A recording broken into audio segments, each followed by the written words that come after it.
والله يدعو إلى دار السلام ويهدي من يشاء إلى صراط مستقيم.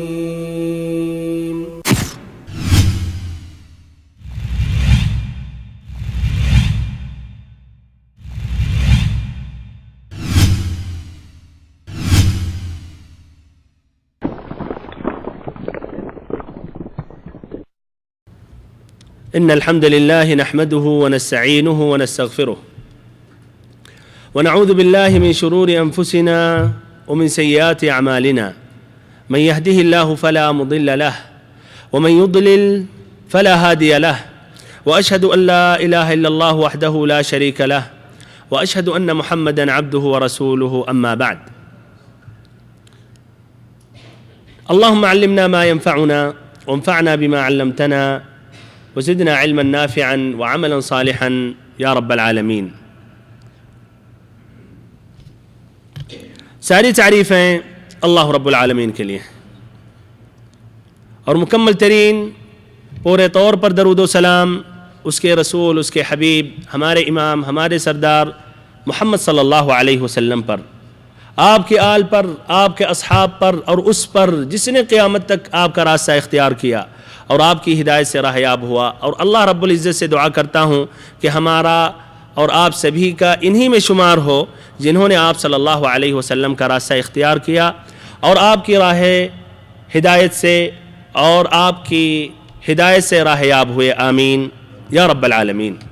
واجب الاحترام بھائیوں، محترم ساتھیوں، عزیز بچوں اور ہماری ماؤں اور بہنوں، اس طرح نبی پاک صلی اللہ علیہ وسلم مدینہ پہنچ چکے. صحابہ کرام کی کافی تعداد نبی پاک صلی اللہ علیہ وسلم سے پہلے پہنچ چکی تھی. اس طرح ایک نئے وطن میں، نئے ملک میں، نئے شہر میں یہ صحابہ کرام زندگی گزارنے لگے. مشرکوں کی جو اذیتیں تھیں، تکلیفیں تھیں، وہ تمام تکلیفوں سے، اذیتوں سے آزاد ہو گئے اور نہایت ہی امن و سکون کے ساتھ اللہ کی عبادت کرنے لگے. نہایت ہی سکون کے ساتھ، نہایت ہی راحت کے ساتھ اللہ تعالیٰ کی عبادت کرنے لگے. اور اس طرح سیرت مطہرہ میں، سیرت مبارکہ میں ایک نیا مرحلہ شروع ہوا جو پہلے مرحلہ سے کافی مختلف ہے. اس مرحلے میں نبی پاک صلی اللہ علیہ وسلم قائد تھے. آپ صلی اللہ علیہ وسلم قائد اعظم تھے جو آپ کے تحت آپ کے وفادار صحابہ کرام شامل تھے. وقت آ گیا تھا کہ مسلمان ایک نیا معاشرہ یعنی اسلامی معاشرہ تشکیل کریں جو زندگی کے تمام مرحلوں میں جاہلی معاشرے سے مختلف اور عالم انسانی کے اندر موجود کسی بھی دوسرے معاشرے سے ممتاز ہو. اس کا معنی مطلب لیکن یہ نہیں تھا کہ اس مرحلے میں کچھ مشکلات کا سامنا کرنا نہیں پڑا. نہ اس کا معنی مطلب یہ تھا کہ جتنے لوگ مدینہ میں رہ رہے تھے سبھی کے سب نبی پاک صلی اللہ علیہ وسلم کے تابع تھے اور سبھی کے سب مسلمان تھے اور نبی صلی اللہ علیہ وسلم سے محبت کرتے تھے. یہ بات مکمل طور پر واضح ہونے کے لیے دو اہم باتیں ذکر کر رہا ہوں. پہلی بات مدنی زندگی کے مرحلے اور نمبر دو ہجرت کے وقت مدینہ کے حالات. پہلی جو بات ہے مدنی زندگی کے جو مرحلے تھے، تو مدنی زندگی یا مدنی دور کو بھی 3 حصوں میں تقسیم کیا جاتا ہے جس طرح کی مکی دور کو 3 حصوں میں تقسیم کیا جاتا ہے. پہلا مرحلہ اسلامی معاشرے کی تاسیس اور اسلامی دعوت کے قابو پانے کا مرحلہ.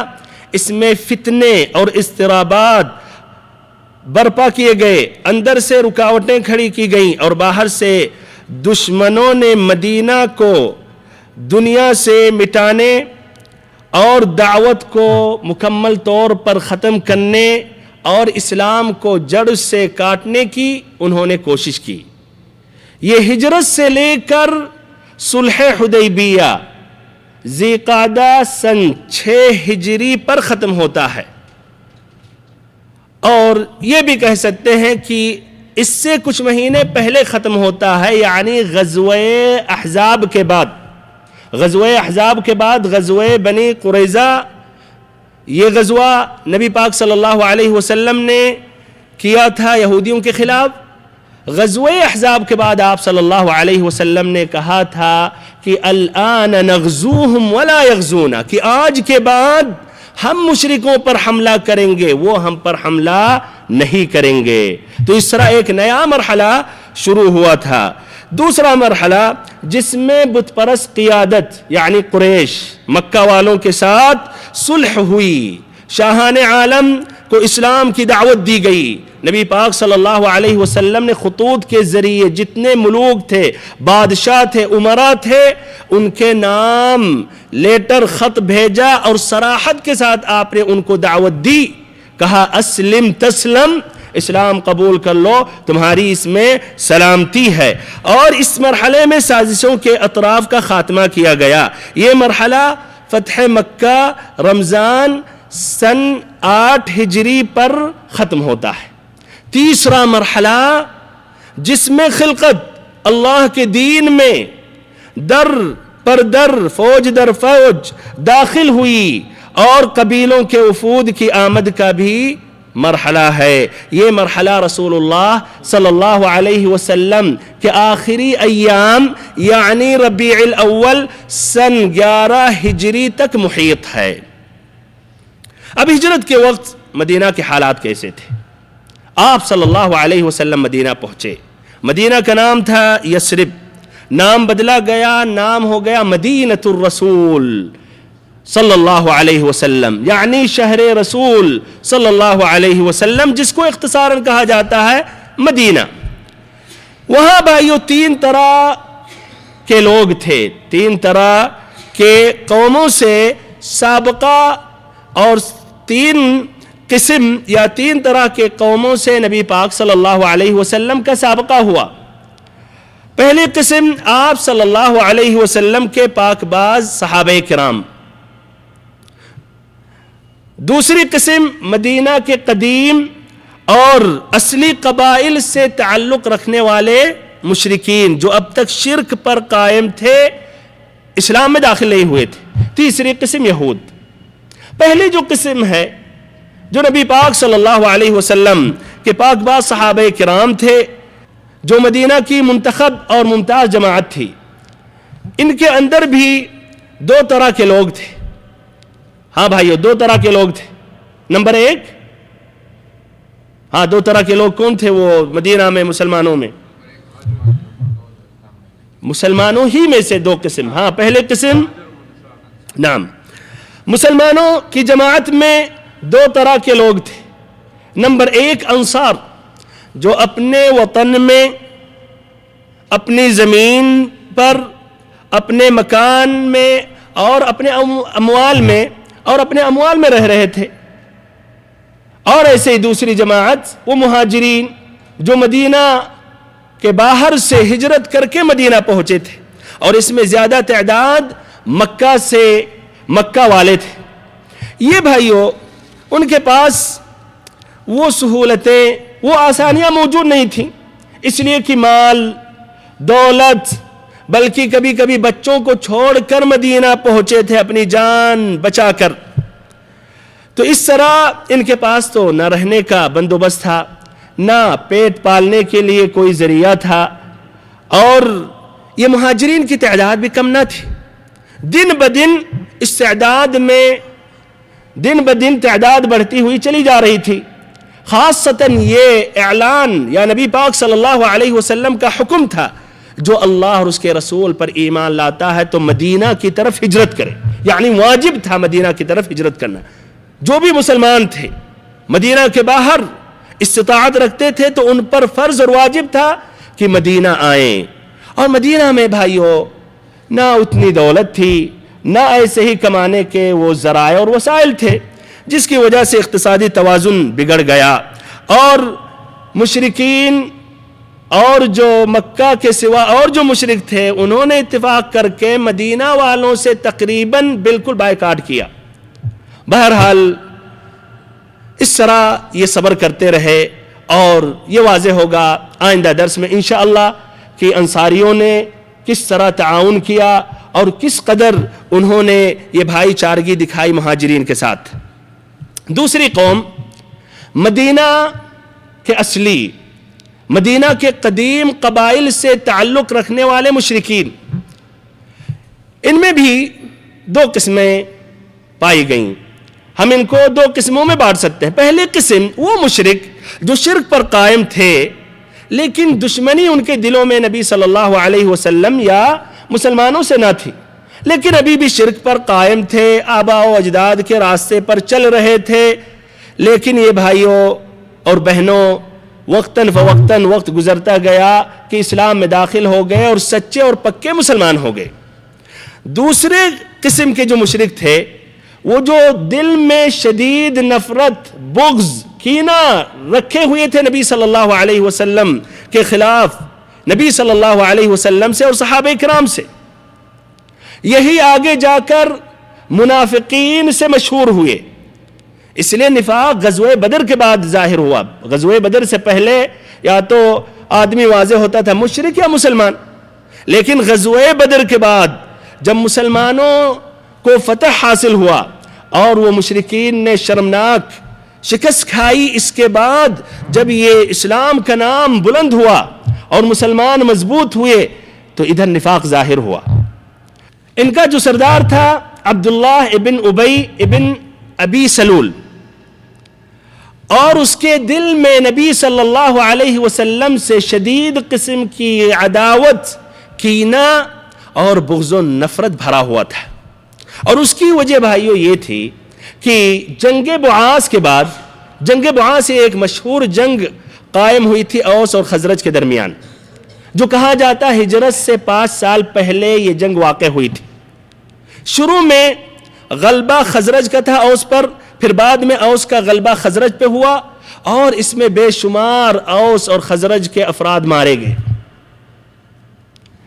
اس جنگ کے بعد بغض و نفرت اور دونوں قبیلوں میں بھر گیا، یہاں تک کہ ہر قبیلہ دوسرے قبیلے کو مکمل طور پر خاتمہ کرنے کے لیے کوششیں کر رہا تھا، اس کی سازشیں تھیں۔ لیکن بعد میں یہ اوس و خزرج نے اتفاق کیا اور انہوں نے یہی عبداللہ ابن ابی ابن ابی سلول کو اپنا سربراہ بنانے پر انہوں نے اتفاق کیا، یعنی اتفاق کر لیا کہ عبداللہ ابن ابی کو اپنا ہم سربراہ مان لیتے ہیں، اس کو ہم بادشاہ بناتے ہیں۔ اور یہ پہلے مرتبہ اوس و خزرج کے اندر اتفاق ہو رہا کسی کی سربراہی کے بارے میں۔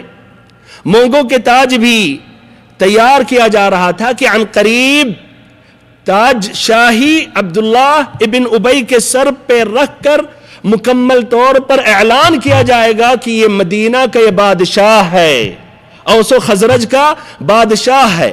یہ ہونے والا ہی تھا کہ اچانک یہاں نبی پاک محمد صلی اللہ علیہ وسلم کی آمد ہو گئی۔ لوگوں کا رخ عبداللہ ابن ابی کی طرف جانے کے بجائے نبی پاک صلی اللہ علیہ وسلم کی طرف ان کا رخ ہو گیا۔ اس کی وجہ سے اس نے دل میں نبی پاک صلی اللہ علیہ وسلم کے لیے دشمنی رکھی، اس لیے اس کا یہ کہنا تھا کہ نبی صلی اللہ علیہ وسلم نے اس کی بادشاہت چھینی، لیکن جرأت نہیں تھی کہ یہ بغض یا عداوت ظاہر کرے، دل میں لیا تھا اور شرک پر قائم تھا۔ غزوہ بدر کے بعد اس نے سوچا کہ اگر میں ابھی بھی شرک پہ اگر رہوں گا تو دنیاوی مفاد بھی نہیں ملیں گے، اسی لیے بظاہر اس نے اسلام قبول کر لیا اور دل میں کفر شرک چھپایا ہوا تھا۔ اور اس کے کچھ معاونین بھی تھے جن کو یہ توقع تھا کہ عبداللہ ابن ابی کے بادشاہت کے زیر سائے میں کچھ مناصب حاصل ہو جائیں گے، جن کو کچھ امیدیں تھیں عبداللہ ابن ابی کے ساتھ کچھ مناصب ملنے والے تھے، تو وہ بھی عبداللہ ابن ابی کے ساتھ تھے، وہ بھی دشمنی رکھتے تھے۔ اور یہ لوگوں کو جب بھی چانس ملتا تھا مسلمانوں کو نقصان پہنچانے کے لیے تو کبھی بھی یہ لوگ چوکتے نہیں تھے، بلکہ فتنوں کی آگ لگایا کرتے تھے، جس طرح کی آئندہ سیرت کے مختلف دروس میں ان کا ذکر آتا رہے گا۔ بہرحال یہ دوسری جماعت تھی۔ تیسری قوم یہود۔ یہ اصل تو عبرانی تھے اور یہ اصل شام کے رہنے والے تھے، لیکن اشوری اور رومی ظلم و جبر کے بعد یہ وہاں سے نکلے، بھگائے گئے اور آ کے حجاز میں پہنچے، حجاز میں رہنے لگے، اور آہستہ آہستہ ان کی وضاقتہ، زبان، تہذیب بالکل عربی رنگ میں رنگ گئی تھی، یہاں تک کہ ان کے نام اور ان کے قبیلوں کا نام عربی ناموں کی طرح ہو گیا، اور عربوں سے شادی، نکاح، بیاہ بھی قائم کیے، اور ایسے ہی عربوں سے شادی بیاہ کے رشتے بھی قائم کیے، لیکن ان سب کے باوجود ان کی نسلی عصبیت برقرار رہی۔ ان تمام اس کے باوجود کئی سو سال تک رہے عربوں کے ساتھ، نام بھی بدل گئے، تہذیب، وضاقتہ، لیکن تب بھی دل میں نسلی عصبیت برقرار تھی، اور اپنی اسرائیلی یہودی قومیت پر فخر کرتے تھے، عربوں کو انتہائی حقیر سمجھتے تھے اور انہیں امی کہتے تھے، جس کا معنی مطلب ان کے نزدیک یہ تھا بدھو، وحشی، رذیل، پسماندہ اور اچھوت، اور ان کا یہ بھی عقیدہ تھا کہ عربوں کا مال لے لینا یعنی زبردستی یا مکر و دہا کے ساتھ، جس طرح یہ ان کے لیے جائز ہے۔ اللہ تعالیٰ نے ان کے بارے میں ذکر کیا، فرمایا ذَلِكَ بِأَنَّهُمْ قَالُوا لَيْسَ عَلَيْنَا فِي الْأُمِّيِّينَ سَبِيلٌ، انہوں نے کہا ہم پر امیوں کے معاملے میں کوئی راہ نہیں، یعنی امیوں کا مال کھانے میں ہماری کوئی پکڑ نہیں، ہمارے لیے جائز ہے۔ یہ امی جو ہیں، جو ذلیل ہیں، جو رذیل ہیں، ان کا مال ہم لے سکتے ہیں، کوئی رکاوٹ نہیں ہے۔ اپنے آپ کو یہ صاحب علم، صاحب فضل اور روحانی قائد سمجھتے تھے، جبکہ اپنے دین سے کافی دور ہو چکے تھے۔ ان کے اندر فالگیری، جادو اور جھاڑ پھونک وغیرہ پایا گیا، تب بھی اس کے باوجود اپنے آپ کو بہت بڑے عالم اور صاحب فضل سمجھتے تھے۔ جہاں تک رہی بات دولت کمانے کی، تو اس میں کافی ماہر تھے، دولت کمانے میں کافی ماہر تھے، اور ابھی بھی بھائیو یہودی سب سے زیادہ ماہر ہیں دولت کمانے میں۔ یہاں پوری دنیا میں جو بڑے جو ہوٹلز ہیں، جو دکانیں ہیں فوڈز کی، اور ایسے ہی سیاحہ، ایسے ہی عورتوں کی جو میک اپ کے جو سامان ہیں، اس پر یہودی ہی حاوی ہیں۔ بہرحال تو یہ یہودی اس میں کافی ماہر تھے، تو کھجور اور شراب اور کپڑے کی جو تجارت تھی انہی کے ہاتھ میں تھی، اور یہ عربوں سے 2 گنا 3 گنا فائدہ لے کر بیچتے تھے، اور ساتھ ساتھ سود خور تھے، انتہائی درجے کے سود خور تھے، سود بھی لیتے تھے، قرض دیتے تھے لیکن سود لیا کرتے تھے، زیادہ لیتے تھے، اور اس کو بڑھا چڑھا کر لیا کرتے تھے۔ اور یہ عربوں میں جو کچھ شیوخ اور سردار تھے، ان کو بھی جا کر یہ قرض دیتے تھے، سودی قرض دیتے تھے اور زیادہ رقم میں دیتے تھے، اور یہ سردار اس سے عیش کرتے تھے، اور شعراء جو ان کی تعریف کرنے کے لیے پہنچتے تھے بغیر حساب پیسہ دیتے تھے، خرچ کرتے تھے، اور یہ یہودی ساتھ ہی ساتھ ان کی زمینیں، کھیتیاں اور باغات وغیرہ گروی رکھوا لیتے تھے، اور پھر اس طرح کچھ عرصے گزرنے کے بعد ان کے ان باغات پر، زمینوں پر قابض ہو جاتے تھے، اس کے مالک ہو جاتے تھے۔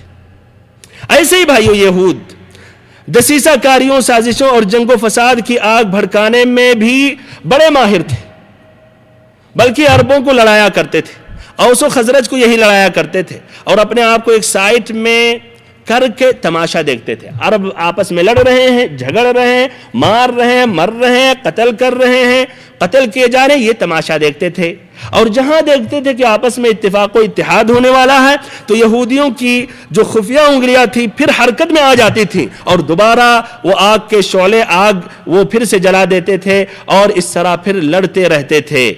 ان کا فائدہ یہ تھا اس میں، ایک تو وہ خود اپنے آپ کو تو متفق اور متحد رکھے رہتے تھے، دوسروں کو لڑا کر خود متفق رہتے تھے، اور ساتھ ہی ساتھ سود کی مارکیٹ کو ٹھنڈا نہیں کرنے دیتے تھے. ظاہری بات ہے جب جنگ قائم ہوگی, جنگ میں مال کی سخت ضرورت پڑتی ہے, تو یہ کیا, یہی سود دیتے تھے اور کئی گنا فائدہ لیتے تھے. اس طرح وہ سود کے ذریعے بڑی بڑی دولتیں کماتے تھے. بہرحال یہودیوں کی 3 مشہور قبیلے مدینہ میں تھیں. یہودیوں کی 3 مشہور قبیلے تھے مدینہ میں. نمبر 1 بنو قینقاع, یہ خزرج کے حلیف تھے اور ان کی آبادی مدینے کی اندر ہی تھی. نمبر 2 بنو نذیر, نمبر 3 بنو قریظہ.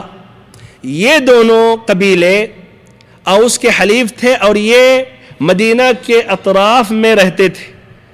ان کی آبادی مدینہ کے اطراف میں تھی اور ابھی بھی بنو قریظہ کے گھر مکانات مدینہ میں موجود ہیں اور جہاں ان کے باغات تھے وہ بھی موجود ہیں. یہ یہودی ان تمام باتوں کے باوجود ان کے پاس تورات یہ کتاب موجود تھی جو انہوں نے کافی بدلا, لیکن تب بھی بہت سی باتیں حق باتیں محفوظ رہیں, جس میں نبی پاک صلی اللہ علیہ وسلم کی رسالت, نبی پاک صلی اللہ علیہ وسلم کے آنے کی بشارتیں, اور ان کی وجہ سے مدینہ والوں نے اسلام قبول کیا. واضح ہے نہیں بھائیو؟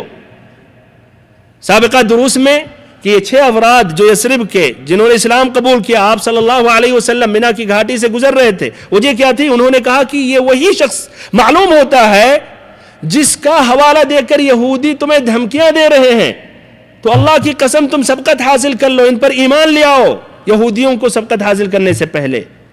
تو وہ جانتے تھے, بلکہ وہ جانتے تھے کہ یہ زمانہ یہ وہی زمانہ ہے جس زمانے میں نبی پاک صلی اللہ علیہ وسلم مبعوث ہونے والے ہیں. تو کیا بھائیو, جب آپ صلی اللہ علیہ وسلم مدینہ پہنچے تو انہوں نے ایمان لانے میں سبقت حاصل کی؟ کیا رہا ہے ایمان لانے میں؟ آگے بڑھے نہیں, بلکہ عداوت دشمنی انہوں نے ظاہر کی. وجہ کیا تھی؟ پہلی وجہ یہ تھی کہ نبی اکرم صلی اللہ علیہ وسلم ان کی نسل میں سے نہ تھے, اور یہ بات ابھی گزری ہے کہ ان کے اندر نسلی عصبیت تھی, یہ لوگوں کے اندر عصبیت تھی. تو نبی صلی اللہ علیہ وسلم جب اسماعیل ابن ابراہیم علیہ السلام کی نسل سے تھے اور ان کی خواہش تھی کہ یہ نبی پاک صلی اللہ علیہ وسلم اسحاق ابن ابراہیم علیہ السلام کی نسل سے رہیں. اللہ اکبر, یہ بھی اپنی رائے پیش کر رہے ہیں, سبحان اللہ. یعنی ان کی رائے کے موافق جب اللہ پیغمبر بھیجے گا تبھی قبول کریں گے, اس کے دین میں داخل ہوں گے, ورنہ نہیں. سبحان اللہ. دیکھیں یہودیوں کی بدبختی. بہرحال اس طرح انہوں نے ایمان نہیں لایا, اور ساتھ ہی ساتھ یہ اسلام یہ جو دین ہے ایک صاف ستھرا دین ہے. یہ اسلام کے اندر نفرتیں, عداوتیں, حسد, کینہ نہیں پائی جاتی ہیں. اس کو اسلام ختم کرتا ہے, اور یہ یہودیوں کی فطرت اس کے خلاف ہے. وہ نہیں چاہتے ہیں, وہ تو چاہتے ہیں دشمنی قائم رہے, لوگوں میں عداوت اور بغضا, لوگوں میں عداوتیں, لوگوں میں بغض, نفرتیں پائی جائیں. پھر ایسے ہی اسلام تأکید کرتا ہے, ترغیب دلاتا ہے مسلمانوں سے کہ حلال روزی کمائیں, حلال طریقے سے کمائیں, نہ کہ حرام کمائی کمائیں اور حرام طریقہ اپنائیں. اور اسلام نے شدت کے ساتھ سود سے منع کیا اور سود سے روکا, اور اس طرح ان کا پورا اقتصادی توازن ٹوٹ جائے گا. اور یہ بھی خطرہ تھا ان کو کہ اگر ہم اسلام میں داخل ہو گئے تو جو پہلے سے کئی سالوں سے عربوں کی زمینوں پر قبضہ کر کے آ رہے ہیں, باغات پر قبضہ کر کے آ رہے ہیں سود کے ذریعے, شاید ان کو حکم دیا جائے کہ یہ جن کا جو مال تھا واپس کیا جائے. تو بہرحال ان تمام وجوہات کی وجہ سے یہ اسلام میں داخل نہیں ہوئے, بلکہ انہوں نے دشمنی, عداوت, بغض ظاہر کی. 2 واقعات ذکر کر رہا ہوں اس بات کو واضح کرنے کے لیے. پہلا واقعہ ابن اسحاق نے اپنی کتاب السیرہ میں ذکر کیا, ام المؤمنین صفیہ بنت حوی ابن اخطب رضی اللہ عنہا سے, جو آگے جا کر ام المؤمنین میں ان کا شمار ہوتا ہے اور نبی پاک صلی اللہ علیہ وسلم کی زوجہ مطہرہ بنتی ہیں. کہتی ہیں کہ میں اپنے والد اور اپنے چچا ابو یاسر کے نزدیک تمام اولاد میں سب سے چہیتی تھی، اور جب میں وہاں پہنچتی تھی اور بھی اولاد اور بھی بچے پہنچتے تھے ہمارے والد یا ابو یاسر کے، تو ان میں ہمارے والد اور ہمارے چچا سب سے پہلے ہم کو اٹھاتے تھے۔ جب نبی پاک صلی اللہ علیہ وسلم قباء میں تشریف لائے، بنو عمرو بن عوف میں نازل ہوئے، تو یہاں بھی خبر پہنچی، تو صبح تڑکے ہمارے والد اور ہمارے چچا نکلے قباء، کس لیے؟ ایمان لانے کے لیے، آگے واضح ہوگا۔ پہنچے قباء، پھر غروب آفتاب کے ساتھ گرتے پڑتے تھکے ماندے پہنچے، گھر میں داخل ہوئے۔ کہتی ہیں صفیہ رضی اللہ عنہا، میں دوڑ پڑی تو دیکھا کہ انہوں نے ہماری طرف التفات بھی نہیں کیا، دیکھا بھی نہیں۔ اس قدر غم اور رنج میں ڈوبے ہوئے تھے کہ ان کو احساس بھی نہیں ہوا کہ یہ صفیہ آ رہی ہیں۔ بہرحال کہہ رہی، میں نے یہ بات کرتے ہوئے سنا، ہمارے چچا ہمارے والد سے کہہ رہے تھے، کیا یہ وہی ہے؟ کیا یہ شخص وہی ہے؟ یعنی وہ نبی ہے جس کے اوصاف ہماری کتابوں میں ہیں؟ تو ہمارے چچا نے کہا، اللہ کی قسم ہاں۔ پھر ہمارے چچا نے کہا، انہیں ٹھیک ٹھیک پہچان رہے ہیں، یعنی اس میں کوئی گنجائش نہیں ہے کہ ہم شک کریں؟ کہا کہ ہاں۔ پھر اس کے بعد ہمارے چچا نے کہا، تو اب آپ کے دل میں ان کے متعلق کیا ارادہ ہے؟ تو کہا، عداوت، اللہ کی قسم جب تک یہ زندگی باقی ہے۔ تو یہ بھائیوں یہودیوں کی یہ دشمنی اور یہ عداوت تھی۔ دوسرا واقعہ جو صحیح امام بخاری میں موجود ہے، عبداللہ بن سلام جو ایک جلیل القدر یہودی عالم تھے اور ایک نہایت ہی بلند پایا عالم تھے۔ ان کو جب علم ہوا کہ نبی پاک صلی اللہ علیہ وسلم بنو النجار میں ٹھہرے ہیں، تو تیزی کے ساتھ دوڑتے ہوئے پہنچے اور نبی صلی اللہ علیہ وسلم سے انہوں نے 3 سوالات کیا، جن سوالات کا جواب صرف نبی دے سکتا۔ انہوں نے نبی پاک صلی اللہ علیہ وسلم سے یہ سوالات کیا، نبی پاک صلی اللہ علیہ وسلم کو جبریل امین نے جواب دیا، اور آپ نے پھر عبداللہ ابن سلام کو جواب سنایا۔ اس کے بعد سنتے ہی عبداللہ ابن سلام نے کہا، اشہد ان لا الہ الا اللہ واشہد ان محمد رسول اللہ، اسلام میں داخل ہو گئے۔ پھر کہنے لگے، اے اللہ کے نبی، یہود ایک بہتان باز قوم ہے، اور اگر ان کو پتا چل گیا کہ ہم اسلام میں داخل ہو گئے تو ہمارے خلاف برا بھلا کہنے لگیں گے۔ آپ صلی اللہ علیہ وسلم نے یہودیوں کو بلایا، عبداللہ ابن سلام کو گھر میں داخل کر دیا گیا۔ پھر نبی صلی اللہ علیہ وسلم نے پوچھا یہودیوں سے کہ تمہارا خیال عبداللہ ابن سلام کے بارے میں کیا ہے؟ عبداللہ ابن سلام کا مقام و مرتبہ تمہارے درمیان کیا ہے؟ تو انہوں نے کیا کہا، سیدنا وابن سیدنا وخیرنا وابن خیرنا وافضلنا وابن افضلنا، کہ ہمارے سردار ہیں اور ہمارے سردار کے بیٹے ہیں، ہم میں سب سے بہتر اور افضل آدمی ہیں اور ہم میں سب سے افضل اور بہتر آدمی کے بیٹے ہیں۔ تو نبی صلی اللہ علیہ وسلم نے کہا کہ اچھا اگر وہ اسلام قبول کر لیں تو انہوں نے 2 یا 3 مرتبہ کہا، اعاذہ اللہ من ذالک، کہ اللہ رب العزت ان کو اس سے محفوظ رکھے، اللہ تعالیٰ ان کو اس سے محفوظ رکھے۔ اتنے میں عبداللہ ابن سلام باہر نکلے، کہنے لگے، اشہد ان لا الہ الا اللہ واشہد ان محمد رسول اللہ۔ یہ بات سنتے ہی کہنے لگے، شرنا وابن شرنا، کہ ہم میں سب سے برے آدمی ہیں اور ہم میں سب سے برے آدمی کے بیٹے ہیں، اور برا بھلا کہنے لگے۔ سبحان اللہ، جس طرح کی کہا عربی شاعر نے، اذا لم تخش عاقبۃ اللیالی وَلَمْ تَسْتَحِ فَاصْنَعْ مَا تَشَاءُ، اگر اللہ کا خوف نہیں ہے اور شرم و حیا نہیں ہے تو جو چاہو جو کہو، جو چاہو جو بکو۔ ابھی اسی مجلس میں ایک ہی جگہ پر ابھی کیا کہہ رہے تھے، خیرنا وابن خیرنا، ہم میں سب سے بہتر اور افضل ہیں اور سب سے افضل آدمی کے بیٹے ہیں۔ پھر جب انہوں نے یہ کہا، اشہد ان لا الہ الا اللہ واشہد ان محمد رسول اللہ، فوراً پلٹ گئے، یعنی کم سے کم کچھ دن کے بعد کہتے، کچھ وقت گزرنے دیتے۔ بہرحال اگر شرم و حیا نہیں ہے تو آدمی جو بھی کہہ سکتا ہے، ابھی کچھ کہہ رہا, ابھی تعریف کر رہا, اور پھر تھوڑی دیر بعد مذمت کرنے لگتا ہے.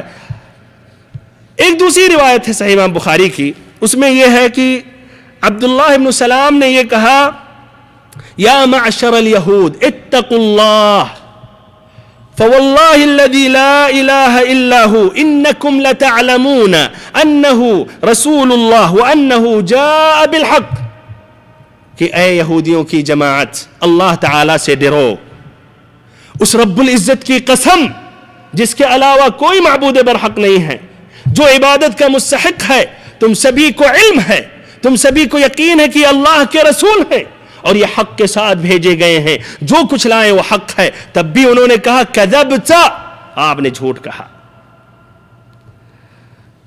یہ بھائیو مدینہ کے حالات تھے.